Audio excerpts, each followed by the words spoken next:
윤태정입니다. 자, 오늘 날씨 굉장히 더운데 더운 날 이렇게 멀리까지 와주셔서 감사합니다. 특히 저희 중앙대학교 경제학부에 관심을 많이 갖고 이 자리에 참석해 주셔서 감사합니다. 여러분이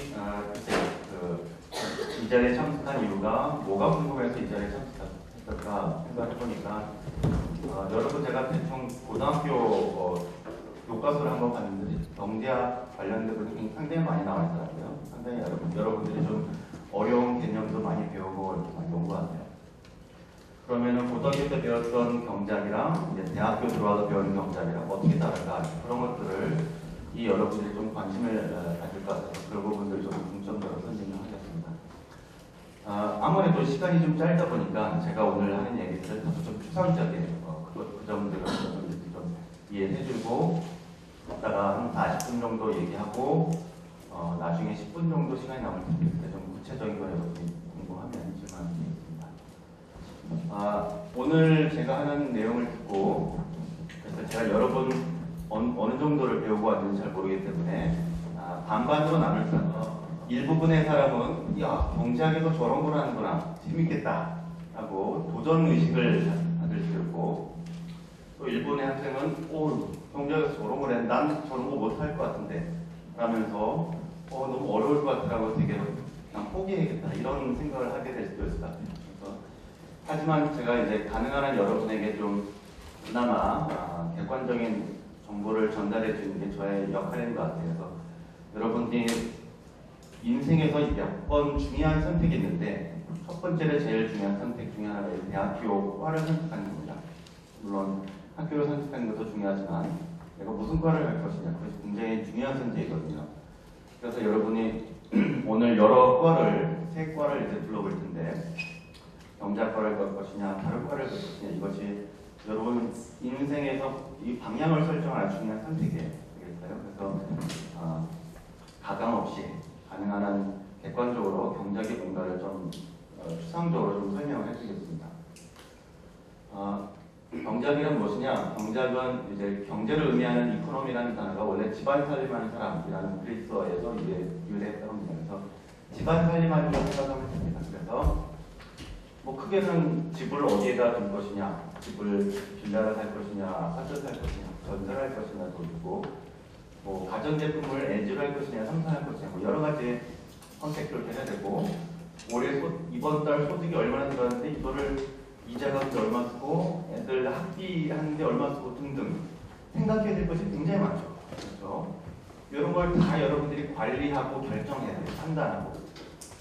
이런 것들이 이제 집안 살림을 관리하는 데서 이걸 크게 이제 나라 살림을 관리하는 것으로 확장된 게 그거를 이제 학문적으로 승화시킨 게 이제 경제학이라고 생각하면 되겠습니다. 경제학이란 사람들이 어떻게 기본적으로 의사결정을 하는지 살까 말까 이런 것들 그리고 서로 어떻게 성용하는지 내가 이걸 사면은 옆집이 좋아할까 말까 이런 것들 그리고 이제 좀 더 규모를 키워서 국민 경제가 어떻게 움직임 등을 연구하는 학문이 경제학입니다. 그래서 각 학문마다 가장 중요한 핵심적인 질문이 있습니다. 질문. 경제학의 궁극적인 질문은 제한된 자원 하에서 최대한 목표를 달성하기. 이게 중요한 거예요. 제한된 자원 하에서 자원이 무한대로 있으면 사실 우리가 걱정할 필요가 없어요. 어떤 무인도에 갔는데 우리가 일을 하지 않아도 야자수 열매가 무한대로 나와요. 그럼 우리가 사실 고민할 필요가 없거든요. 문제는 자원이 항상 제약되어 있기 때문에 거기서 우리가 목표를 어떻게 최선을 다할 것이냐. 그게 경제학의 궁극적인 질문입니다. 그래서 영어로는 maximization under constraint, constraint의 제약이죠. 그걸 한마디로 optimization, 최적화라는 표현을 씁니다.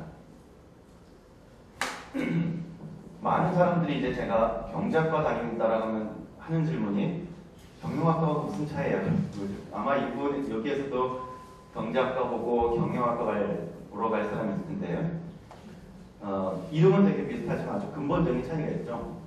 경영학과는 이제 물론 이제 교집합, 교차하는 부분도 있긴 하지만 근본적으로 이제 경영학과는 응용하는 학문이죠. 어떻게 할까? 실제 예를 들어 뭐 주식시장에 있으면은 질문하는 게 어떤 주식을 사면 돈을 많이 벌까 이겁니다.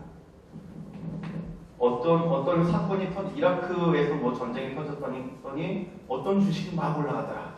그런 것들 보고 어떻게 해야지 돈을 벌까 그걸 생각하는 문제. 근데 경작은 순수 기초학문이에요. 어떻게 돈을 벌까 관심 있는 게 아니라 왜 그럴까 이거예요. 왜 저게 올라가지? 왜 저건 떨어질까? 왜? 라는 질문을 하는 거예요. 경영학과는 어떻게 하면 우리가 잘 회사가 번창하고 어떻게 하면 우리가 세계 인류 기업이 될까? 어떻게 하면? 경제학은 질문이 뭐예요? 왜 그럴까? 이거예요. 근본적인 질문이 차이가 있어요. 그래서 여러분이 뭔가 내가 어떤 지식이 있고 정보가 있어요. 그걸 가지고 뭔가 막 활용해가지고 뭔가를 내가 해내고 싶어 하는 사람들은 경영학과가 좀 더 어울려요. 근데 그런 게 아니라 어떤 지식을 내가 딱 접했을 때 왜 그러지? 팔짱 끼면서 왜 그럴까? 고개를 끄덕거리면서 생각하는 사람, 그런 사람들은 경제학과가 좀 더 어울립니다. 이게 물론 극단적인 차이죠. 극단적인 차이라서 중간 부분도 있지만 이제 극단적으로 이제 성향을 비교할 때 그런 성향이 있습니다. 그래서 학문적 특성이 뭐냐면은 경제학이라는 학문이 다른 학문에 비해서 좀 더 독특한 면이 있습니다. 뭐냐? 스펙트럼이 뭔지 알죠? 프리즘 같은 거 이게 쫙 색깔별로 여러 개 존재하는 거. 경제학 분야가 할 수 있는 분야가 굉장히 많습니다. 예를 들어서 경영학과는 당연하죠. 어떻게 경영 원리를 갖춘 것이 기업의 생산성을 높일까? 이런 질문들.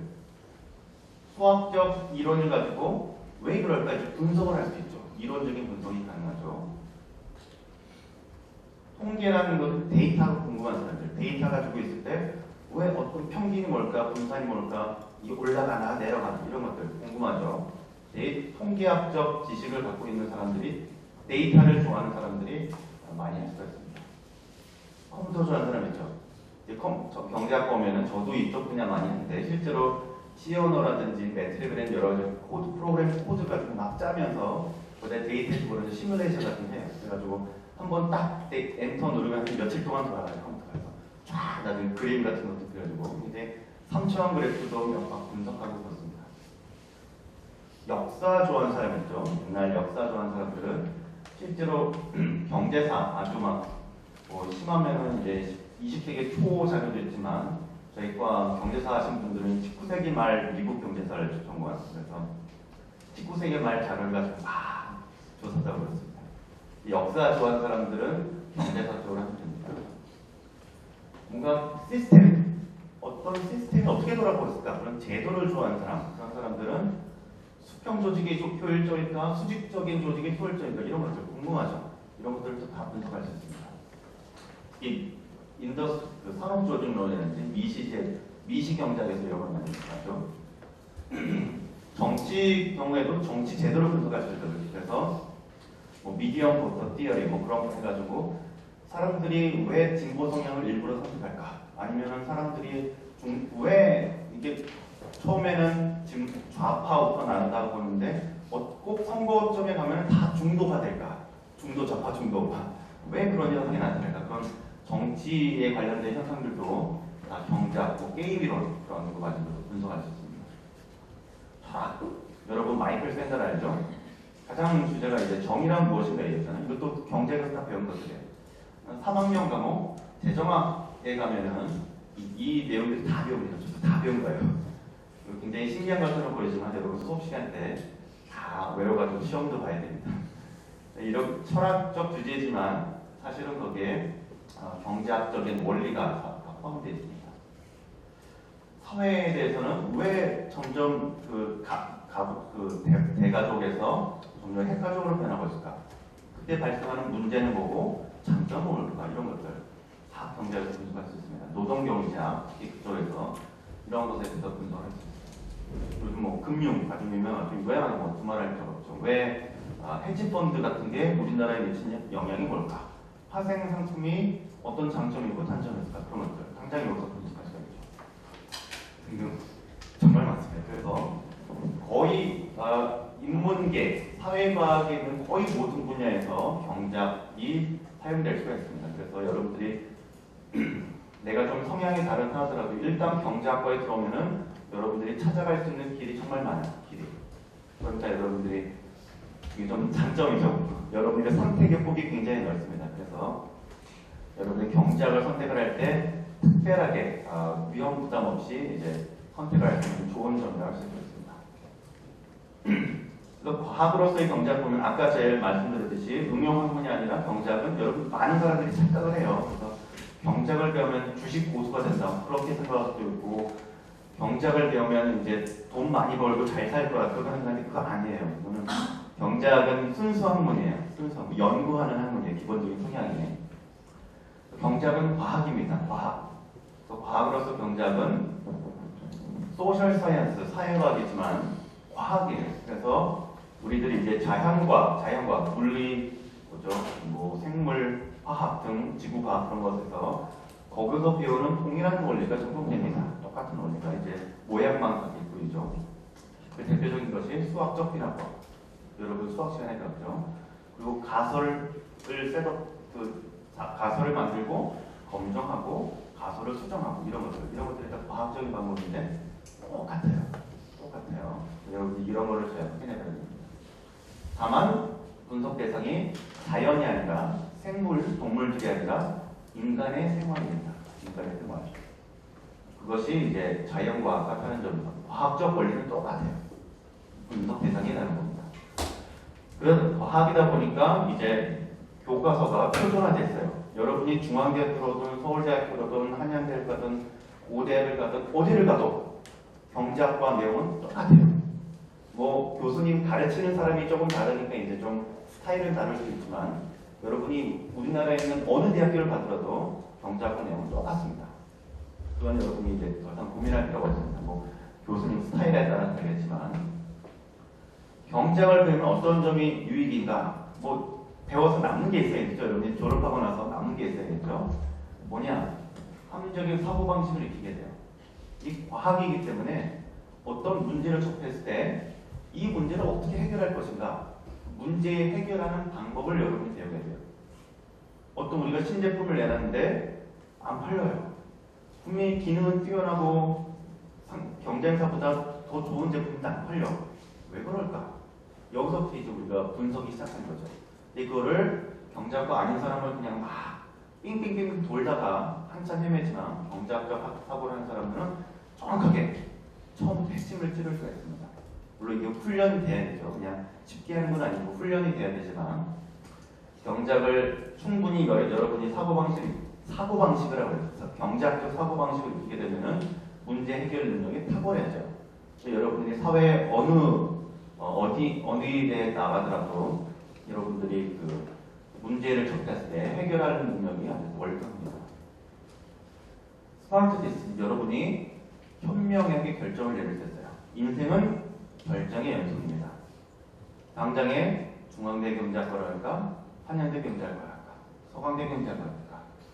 고려대 경제학과를 할까? 아니면은 경제과를 갈까? 경영학과를 갈까? 이게 선택이죠. 여러분이 선택을 잘못하면은 몇 년이 날아가 버려요. 순간의 선택이 몇 년을 좌우해버려요. 근데 경제학을 배우면은 이걸 할까? 저걸 할까? 고민할 때 이쪽이 맞다라고 여러분이 지혜롭게 결정을 내렸습니다. 그걸 배워요. 수업 시간에 맨날 하는 게 이런 겁니다. 그 비용 편익 분석 대표적으로 코스트 베네핏 어널리시스 그런 거라고 하는데 예를 들면 우리가 아시안 게임을 유치하는 게 좋은가 안 좋은가 이런 걸 계산해봐야 되죠. 실제로 계산을 다 합니다. 그래서 우리나라에서 500억 이상 사업 예산이 들어가는 사업들은 다 그런 비용 편익 분석을 하게 되죠. 그래서 이런 겁니다. 할까 말까 다 계산해야 됩니다. 또 중요한 것이 원칙 중심의 삶을 살게 돼요. 여러분이 이제 경제학과 1학년 들어서 경제학 개론을 들으면 제일 첫 시간에 배우는 게 10가지 경제학 원칙을 배웁니다. 경제학 원리. 그래서 Principles of Economics라고 해요. 경제학, 그것뿐만 아니라 경제학을 배우다 보면 수많은 원칙과 Principles, 룰들을 배우게 됩니다. 그런 것들을 여러분이 사고방식을 하게 되면은 내가 인생을 살아갈 때 나의 제일 원칙은 무엇인가? 그런 식의 사고방식을 하게 돼요. 내 삶의 1번 원칙은 무엇인가? 돈을 많이 버는 게 좋은가? 아니면 뭐 이웃을 돌면서 사는 게 나의 삶의 원칙인가? 등등. 그런 것처럼 경작, 여러분이 4년 동안 경작을 배우는 사이에 여러분도 모르게 스스로 원칙에 따라서 사는 삶을 배우게 돼요. 이것들은 여러분이 이제 뭐 값으로 따질 수 없는 그런 것들이죠. 오케이. 자, 그래서 아까 경작 스펙트럼 굉장히 아주 많은 넓은 분야를 커버할 수 있다고 그러고 또 경작이 과학이에요. 그래서 여러분이 최소한 4년 동안 경작을 배우고 나면 사회에 나가서도 여러분 어디에다 떨어뜨려놔도 살아남을 수 있어요. 여러분 서바이벌 할 수 있어요. 되게 괜찮죠? 근데 문제는 여기 있는 사람 누구나 다 경작을 하면 좋으냐? 그건 아니에요. 합리적인 선택을 해야 돼요. 알겠어요? 또 어떤 사람들이 아까 처음에 조금 얘기했지만 어떤 사람들이 경작을 하기에 좋은가? 뭐 이게 신문에도 여러분이 나왔기 때문에 한번 아는 사람이 있을 텐데, 그래서 예를 들면은 지능을 분류할 때 IQ라고 하면은 아무래도 논리력, 수학력, 뭐 공간 지능 그것만 판단하잖아요. 근데 사람들이 이제 생각하다 보니까 지능을 꼭 그런 것만 판단할 수 없다. 그래서 지능의 범위를 굉장히 넓게 보자라고 하는 사람이 있습니다. 그 여러 가지 이론 중에 하나가 하버드 심리학과 교수인 가드너라는 사람이 이제 다중 지능 이론 이제 그런 걸 제안했는데, 뭐 제가 이걸 맞다라고 한 건 아니고 여기 이 사람이 그래도 여러 가지 종류로 지능을 분류를 해놨기 때문에 제가 인용을 한 겁니다. 첫 번째로 언어적 지능, 말 잘하는 사람들, 글 잘 쓰는 사람들, 탁월한 사람들이 있죠 주변에. 뭐 사소하게 편지를 쓰더라도 야 얘는 어쩜 이렇게 글을 잘 쓰냐 그런 사람들이 있죠. 두 번째 논리수학적 지능, 수학 문제 잘 푸는 사람 있죠. 그리고 뭔가 말을 하다가 막 헤매는데 어떻게 된 거지 막 머리가 뒤죽박죽 되는데 옆에 있는 친구는 이건 이렇게 된 거지 아주 그냥 명쾌하게 해결하는 사람이 있죠. 그 사람은 논리수학적 지능이 좋은 겁니다. 공간적 지능, 길 잘 헤매는 사람 있죠.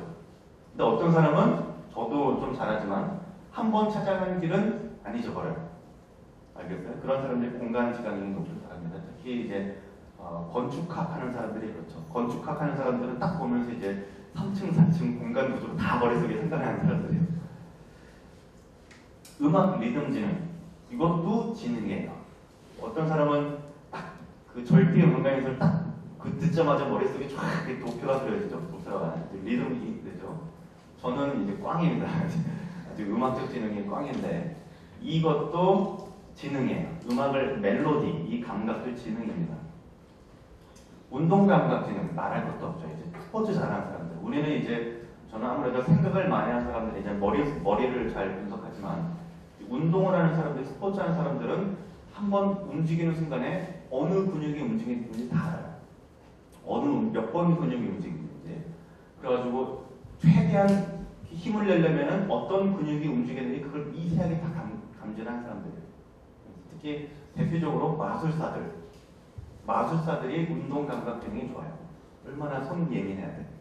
이제 아무도 탁 하면서 숨게 되잖아. 이 사람들이 운동 감각 기능이 탁월한 사람들이에요. 개인 관계 지능은 이 사람들은 사람 만나는 걸 되게 좋아하는 사람들이에요. 사람 만나면은 너무 재밌게 얘기를 하는 사람들이에요. 너무 재밌어 사람 만나는 게. 그런 사람들이 개인 관계 지능입니다. 개인의 지능은 이제 자기 속을 뭐라고 하잖아. 자기 성찰이라고 하잖아. 예를 들면은 갑자기 기분이 나빠요. 화가 났어.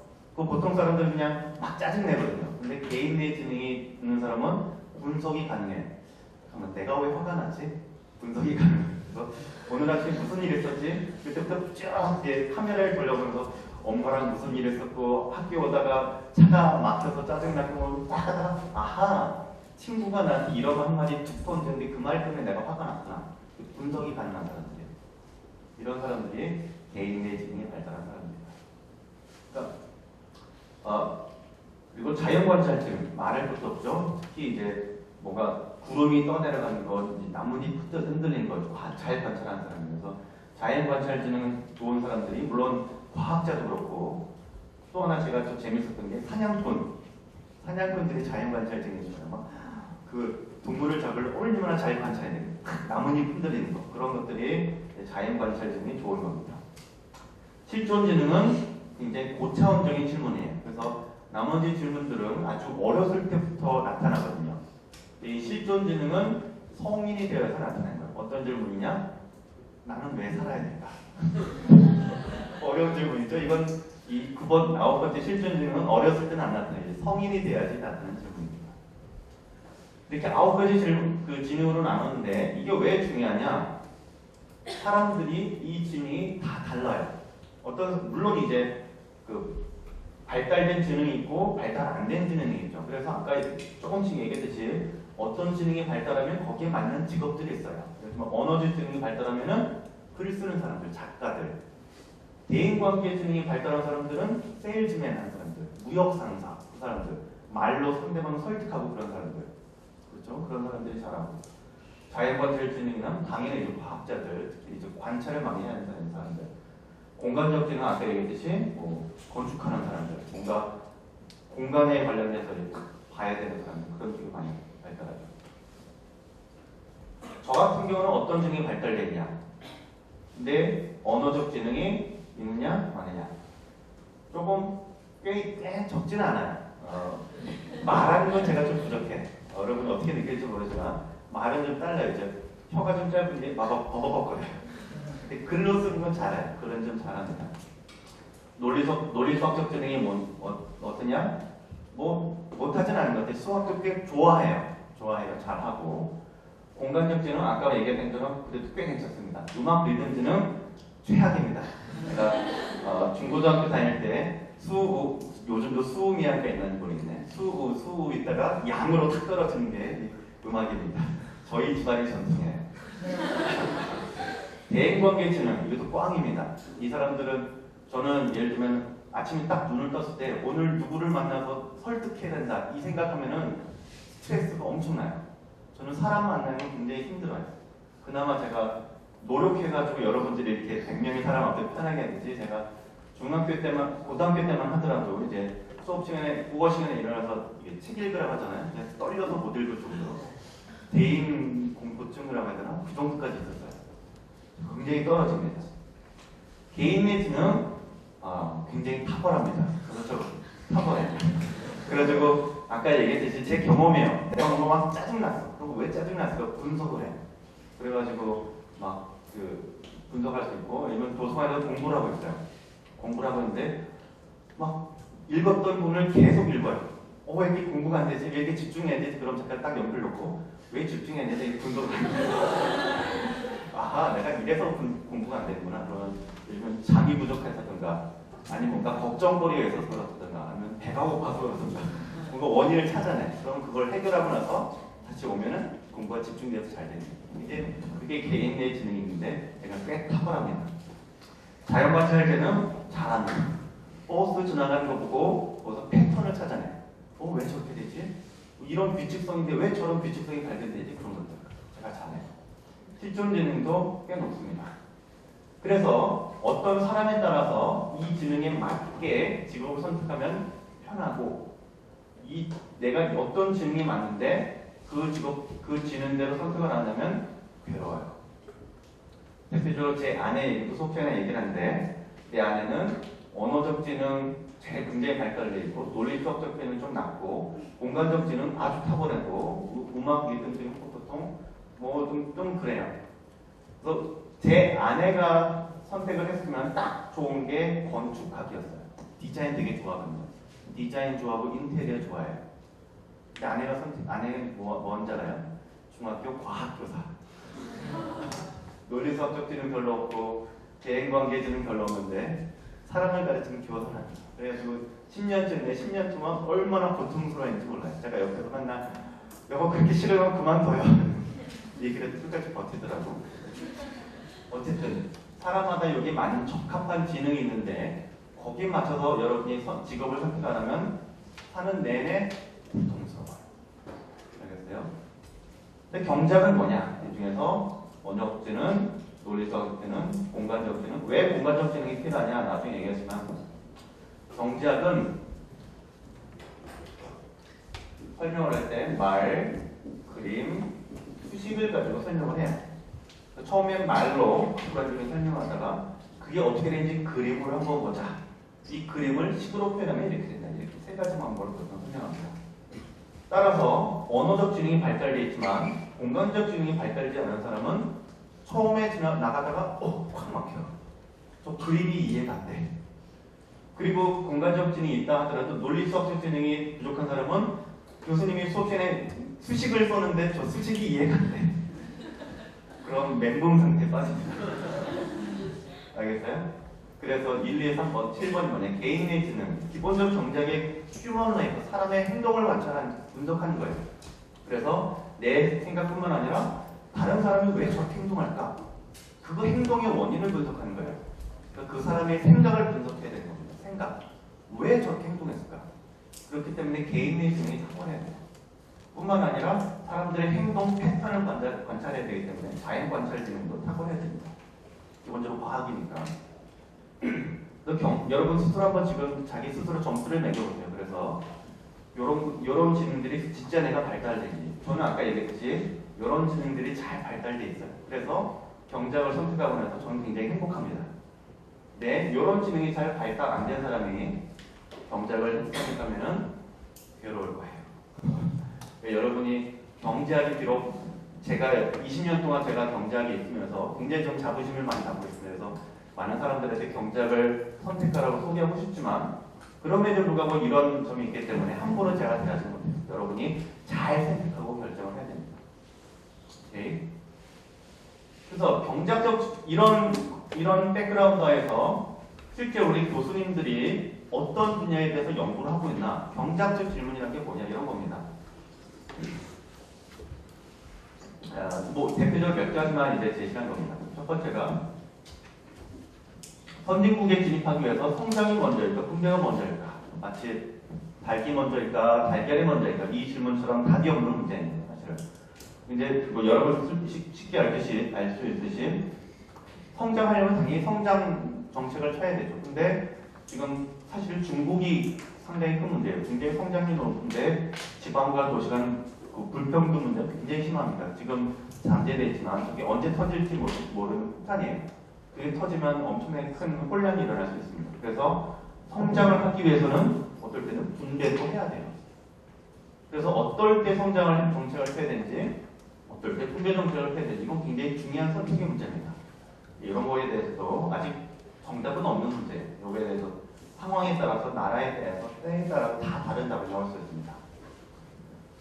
최근에 이자율을 좀 낮췄는데 이자율을 높여야 되나 낮춰야 되나 이건 굉장히 많이 분석을 해야 됩니다. 그래서 경기가 너무 안 좋기 때문에 사실 이것도 여러분이 알아야 돼요. 경기를 살리려면 이자율을 낮춰야 돼요. 그 사실은 배워야 되거든요. 근데 경기를 살리기 위해서 이자율을 낮춰야 되는데 또 이자율을 너무 낮추면 이 물가가 너무 상승해. 알겠어요? 이게 양날의 칼이에요. 그래서 낮추긴 낮춰야 되는데 또 너무 낮추면 또 문제. 또 높여야 되기도 하고. 그래서 적당히 낮춰야 되는데 문제는 얼마큼이 적당한 거냐. 그런 선택의 문제다. 2008년에 2007년에 이제 미국에서 서브프라임 금융위기가 났는데 월스트리트 거기서 났죠.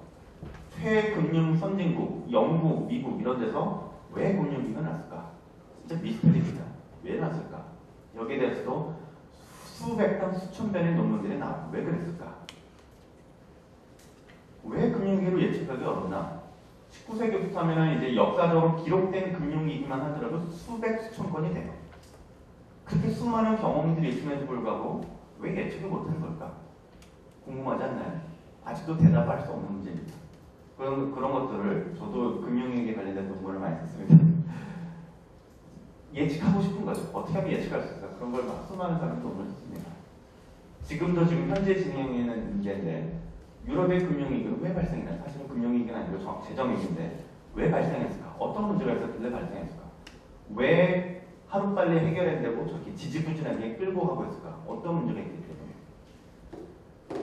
그 중요한 문제 중에 하나가 재정을 건전하게 유지하는 나라 살림이죠. 세금으로 걷어들인 걸 쓰는 거 이거를 건전하게 유지하는 건데 왜 그걸 유지하는 게 중요한지 이런 것들을 여러분이 3학년 재정학 시간에 다 배우게 됩니다. 이건 좀 큰 사이즈가 큰 문제들이고 사이즈가 좀 작은 문제로 볼까요? 요즘 SSM 알죠? 슈퍼마켓인가? 요거를 규제를 해야 돼요. 말아야 돼요. 작은 중소업체를 보호하기 위해서는 규제를 해야 될 것 같은데 아니 기업이 자기 영업하고 있는데 왜 막아요? 그것도 좀 말이 되죠. 그러니까 자유를 추구하느냐 아니면 중소업체를 보호해야 되냐, 이게 철학이 대립되는 겁니다. 거기에서 아까 정의란 무엇인가 거기서는 것처럼 거기서 철학적 대립이 있는 거예요. 철학적 대립. 그래서 아주 많은 경제학적인 문제는 궁극적으로 철학이에요. 철학. 내가 자유를 더 중요시해야 할 것이냐 아니면 약자를 보호할 것이냐. 결국 이 철학의 문제에서 경제학적인 해답이 결정되는 경우가 많습니다. 여러분이 경제학을 하려면은 그냥 막 그림 그리고 수식으로 문제만 풀면 되는 게 아니라 어느 순간에는 여러분이 스스로 판단되는 철학이 있어야 돼요. 철학. 난 이쪽이다, 난 저쪽이다. 네. 통신사의 고속도로 제한을 허용해야 되나 말아야 되나. 이거 아주 핫 이슈였죠. 최근까지도. 제한을 하자는 말도 들어보면은 그럴듯해요. 근데 왜 막느냐? 허용해야 된다는 말도 들어보면 그럴듯해요. 이것도 지금 저희과 무슨 이제 지금 연구하고 있습니다. 미시를 전공하신 분이 얼마나 이게 정말 타당성 있는 말이냐 거기에 대해서 연구를 하고 있습니다. 이게 경제학적으로 분석이 가능한 문제들이에요. 서민 경제를 위해서 유류세, 즉 기름값이 굉장히 높은데 대부분 많은 큰 부분이 유류세입니다. 부담을 낮춰주기 위해서는 유류세를 낮추는 게 좋은데 또 낮추면은 어떤 일이 발생해요? 기름을 과소비하게 되죠. 그러면 또 기름을 더 많이 수입해야 되고 그리고 또 세금을 더 많이 내요. 지금 낮추기도 그렇고 높이기도 그렇고 이게 참 문제입니다.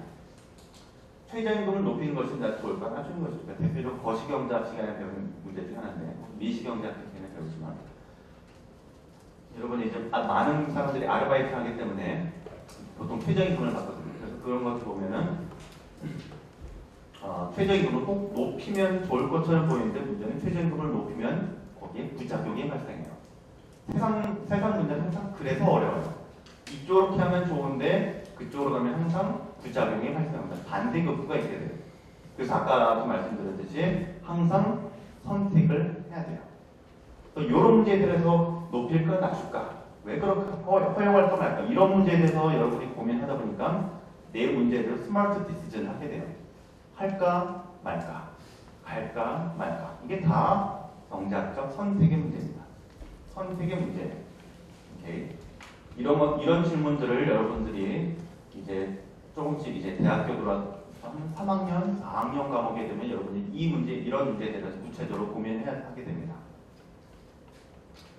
또 교과목을 설계해서 보면은 이제 전공 기초 과목이 경제학개론 1이 있고 전공 필수 과목이 3과목.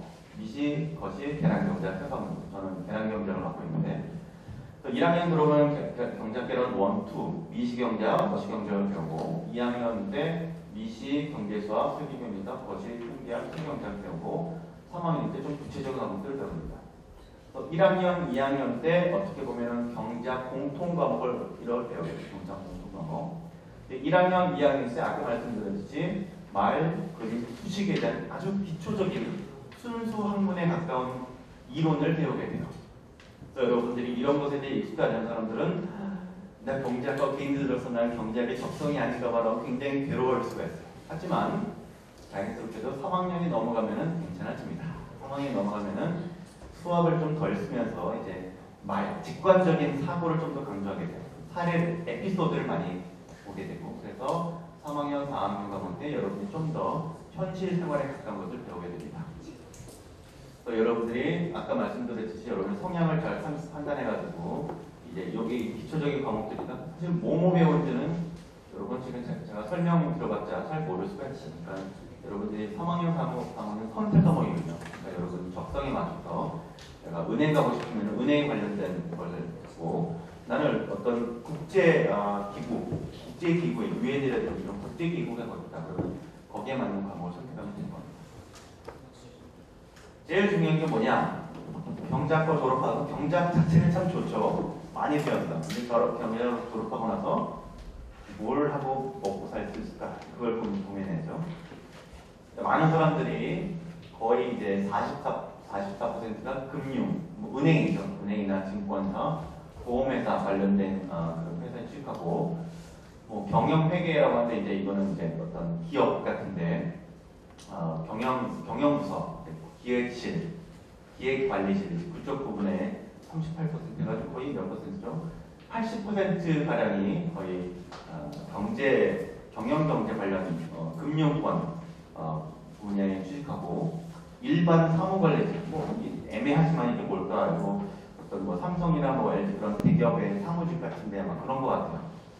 그리고 기타 부분 보면은 언론으로 가는 사람도 있고 정부 부처하는 사람도 있고 학계 및 연구기관 이제 대학원 가는 사람들이 이쪽 보통 많이 가죠. 그래서 대학원에서 좀 더 연구를 한 다음에 학계 및 연구기관으로 가는 사람들이 있습니다.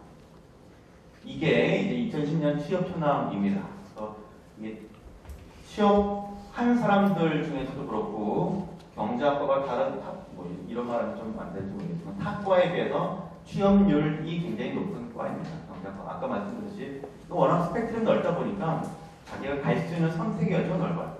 선택의 폭이 넓어요. 그래서 아무래도 시험률이 좀 높을 수가 있습니다. 저는 현실은 이런데 저는 참 불만이에요. 아까 말씀드렸듯이 경제학을 배우고 나면 우리가 또 경제학적 사고방식을 이용해가지고 우리가 할 수 있는 일들이 굉장히 많습니다. 근데 많은 사람들이 이런 데로 그냥 집중해서 가요. 왜 그러느냐? 남들이 다 가니까 그냥 따라가는 거예요. 이건 다른 얘기지만 제가 이제 수업 시간에 제가 이런 분야 관심이 많아가지고 이제 앞으로 졸업하고 나서 여러분이 하고 싶은 여러분이 계획이라든지 인생의 꿈이라든지 그런 게 있는 사람 손 들어보라고 했거든요. 이게 지금 거의 100명의 학생들이 있어요. 그래서 제가 꿈이던 계획이던 한번 손 들어보라고 했어요. 제가 뭐냐라고 질문을 하지 않을 테니까 쑥스럽더라고요. 그냥 살짝 들었다가 내려라 라고 했어요. 몇 명 들었을 것 같아요? 100명의 사람이 있었거든요. 몇 명 들었을 것 같아요? 저는 20, 30명 최소한 들을 줄 알았는데 10명도 못 들더라고요. 뭔 줄 알아요? 대학교는 들어왔는데 졸업하고 나서 뭘 해야지 생각이 없어요. 그러니까 경제학을 졸업하고 나서 이제 4학년 때 취직을 해야 되는데 어디 많이 취직해요? 사람들 대부분이 뭐 은행을 가거나 증권회사를 가거나 CPA를 하거나 그냥 기업에 취직하거나 그러니까 나도 쫓아가자 따라가는 거예요. 모르겠어요? 별로 생각은 안 하고 살더라고요. 제가 하도 답답해가지고 수업 시간에 계속 이 얘기 저 얘기 많이 해주는데 그럼에도 불구하고 많은 사람들이 내가 어디로 가야지 헤매는 경우가 참 많아요. 아까 제가 제일 처음에 마무리로 처음에 했던 것처럼 인생에 중요한 선택이 몇 가지가 있습니다. 몇 번의 고비가 있어요. 여러분이 첫 번째 어떻게 보면 중요한 첫 번째 고비예요. 어느 과로 갈 것이냐, 어느 학교로 갈 것이냐. 지금 잘 선택해야지 몇 년을 아낄 수가 있어요. 잘못 선택하면 또 뭐 편입 안 되느니 뭐 휴학했다가 다시 다른 학교 가고 힘들어요. 지금 잘 선택하세요. 들어왔긴 잘 들어왔어. 그러면 졸업하고 나서 뭘 할지를 또 고민해야 되거든. 4년 내내 고민해야 돼요. 들어오자마자. 많은 사람이 생각 안 하고 그냥 살아갑니다. 남들 쫓아가요. 그러다가 졸업할 때쯤에야 부랴부랴 남들 가는 길로 쫓아갑니다. 그러면은 인생이 꼬달퍼지죠. 그러니까 여러분들이 지금 중요한 선택을 앞두고 있는데 잘 선택하세요. 내가 경제학과로 갔을 때 얻는 게 뭐냐? 경제학과로 갔을 때 잃어버리는 게 뭐냐? 내가 정치학과로 선택했을 때 얻는 게 뭐냐? 정치학과로 갔을 때 잃어버리는 게 뭐냐? 이런 것들을 손익계산서를 여러분들이 아주 구체적으로 정교하게 계산해봐요. 그리고 쫙 맨 나중에 합계해가지고 플러스 된 쪽으로 가세요. 스스로. 그렇게 여러분이 잘 결정을 하기 바랍니다. 오케이. 제 말은 여기서 끝나고 좀 구체적으로 질문 하고 싶은 사람. 이런 사람들 질문 잘 안 하죠. 아무거나 괜찮아요. 다 서로 모르는 사람들이니까 헷갈릴 거 없어요. 뭐 제 개인적인 거 질문해도 돼요. 교수님은 왜 그렇게 하셨어요? 뭐 그런 거 질문해도 돼요. 질문 없어요? 질문 좀 하세요. 이건 끝났으니까 이제 딴 얘기인데 제가 대학교 수업을 들을 때도 항상 교수님마다 왜 이렇게 질문이 없니? 맨날 그러시더라고요. 무슨 질문이 이렇게 많아? 이렇게 그랬거든요. 근데 제가 미국 유학을 가가지고 이제 다른 학부 수업을 이제 청강할 기회가 있었습니다. 수학과 과목, 해석과 과목 이런 과목이었는데 교수님께서 이게 딱 데피니션, 정의 쓰고 정의 이게 딱 쓴 다음에 교수님께 뒤집어 딱 치고 있어요. Any suggestion? 누구 이거 수학 문제 증명할 사람? 그러니까 애들 어떤지 아세요? 저요 이런 거야. 한 30명 정도 있는 수업인데 한 20몇 명이 다 손 들어 저요 저 시켜주세요 이러더라고요. 제가 그 수업을 한 학기 동안 들어서 제가 놀랐어요. 야, 애들이 이렇구나. 이러니까 한국에 와서 교수님들이 너 회사 이렇게 지문이 없냐고 이렇게 맨날 그 말을 하셨구나. 걔네들은 너무 다 궁금한 거야. 서로 막 자기가 증명하겠다고 그러고 결국 다 학생들이 다 증명했고 그걸 보면서 야, 이게 정말 알고 싶어 하는구나. 그런 걸 많이 알았는데 우리나라 학생들은 조용합니다. 근데 손 들고 질문하면 많이 배워요. 여러분이 나중에 혹시 대학교 들어오면 이제 교환학생 그런 거 하거든요. 좀 3학년 때 만나는데 기회 있으면 가세요. 외국 학생들 어떻게 수업을 들을까 보면 야, 내가 지금까지 정말 그 헛된 시간을 낭비하고 있었구나. 이렇게 공부하면 재밌게 공부할 수 있는 그런 거 많이 배울 겁니다. 누구 질문 하나 없어요, 진짜?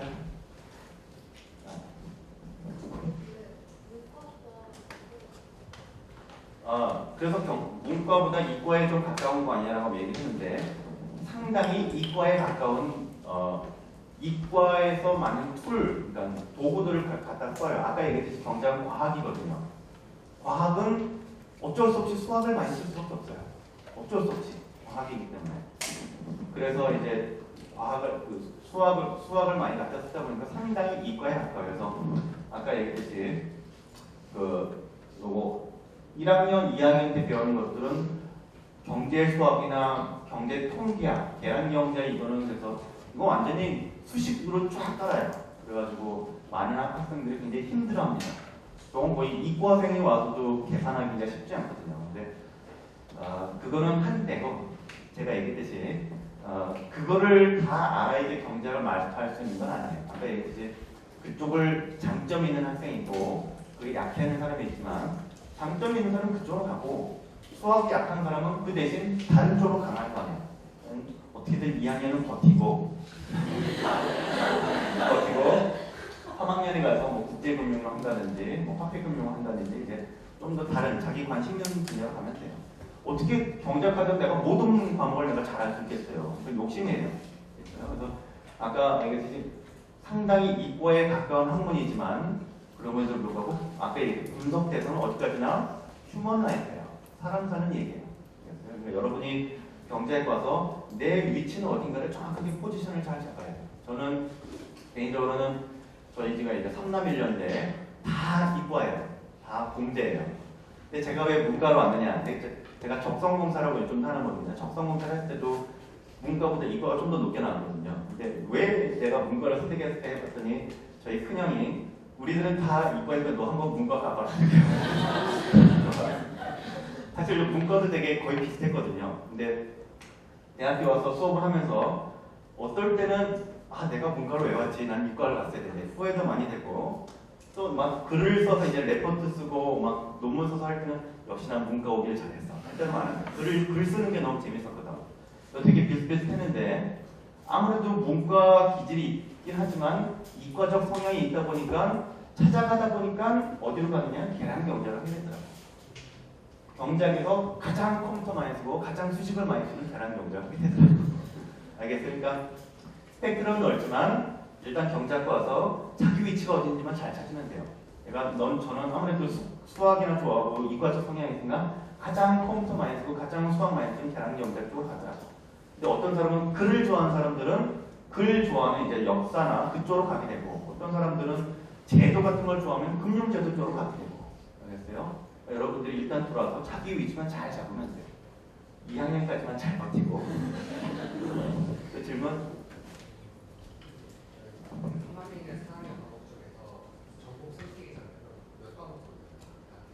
몇 과목인 제가 잘 모르고 저는 이제 나중에 조교가 들어올 거예요. 조교가 학점 이수해야 될 학점이 있습니다. 그것만 맞추면 돼요. 질문? 여기 있었던 것 같아요. 잠시만요. 또 이쪽에 없었나? 오케이. 대충 된 것 같은데. 그 질문할 게 더 있으면은 그냥 저희 학과 홈페이지 들어와서 이메일 주소가 있거든요. 그냥 저 뭐 다빈치 쿵짝 뭐였어요? 거기에 참석했던 학생인데 궁금해서 질문합니다. 그냥 편하게 편지를 쓰세요. 그럼 저희들 다 편하게 대답해 줄 겁니다. 제 이름은 송원호. 여기 사진 있으니까. 오케이, 여러분 아무쪼록 잘 살펴보고 여러분 좋은 결정을 하길 바랍니다. 수고했습니다.